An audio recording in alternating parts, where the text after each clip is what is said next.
ফিরে এলাম বিরতির পর। কার্যালয় থেকে জরুরি নথি লোপাটের অভিযোগ। আলিপুরদুয়ারের জয়গা উন্নয়ন পর্ষদ কার্যালয়ের ঘটনা। কার্যালয়ের প্রাক্তন ইঞ্জিনিয়ারের বিরুদ্ধে থানায় অভিযোগ দায়ের।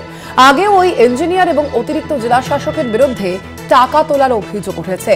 কার্যালয় থেকে এবার জরুরি নথি লোপাটের অভিযোগ সামনে আসছে।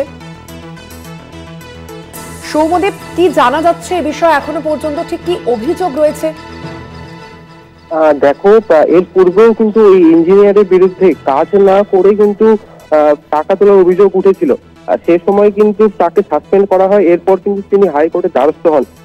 এরপর হাইকোর্ট সেই মামলা খারিজ করে দেয় এবং জয়গা উন্নয়ন পর্ষদ যিনি রয়েছে তাদেরকে কিন্তু ব্যবস্থা নিতে বলে।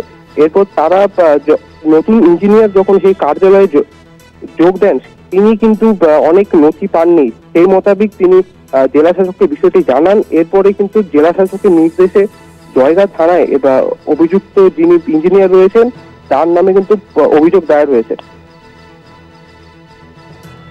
আর এই বিষয়ে যাদের বিরুদ্ধে অভিযোগ উঠেছে সৌম্যদীপ, তাদের পক্ষ থেকে কি প্রতিক্রিয়া? যার বিরুদ্ধে অভিযোগ হয়েছে তাকে কিন্তু এখনো ফোনেও পাওয়া যাচ্ছে না এবং তিনি কোথায় রয়েছে সেটাও কিন্তু এখনো জানা যাচ্ছে না। পুলিশ কিন্তু তার খোঁজে তল্লাশি চালিয়ে যাচ্ছেন। এখনো কিন্তু সেই অভিযুক্ত ইঞ্জিনিয়ার মেলেনি। সৌম্যদীপ, এ বিষয়ে আলিপুরদুয়ারের যে জয়গা উন্নয়ন পর্ষদ রয়েছে সেই পর্ষদের পক্ষ থেকে কি বলা হচ্ছে?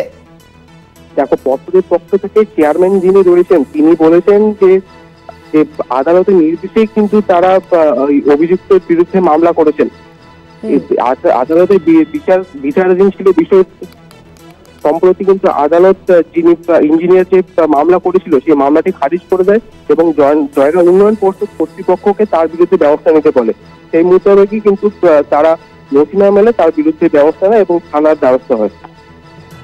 ধন্যবাদ তোমায়। আমরা কথা বলছিলাম, ফোন লাইনে ছিলেন প্রতিনিধি সৌম্যদীপ সেন।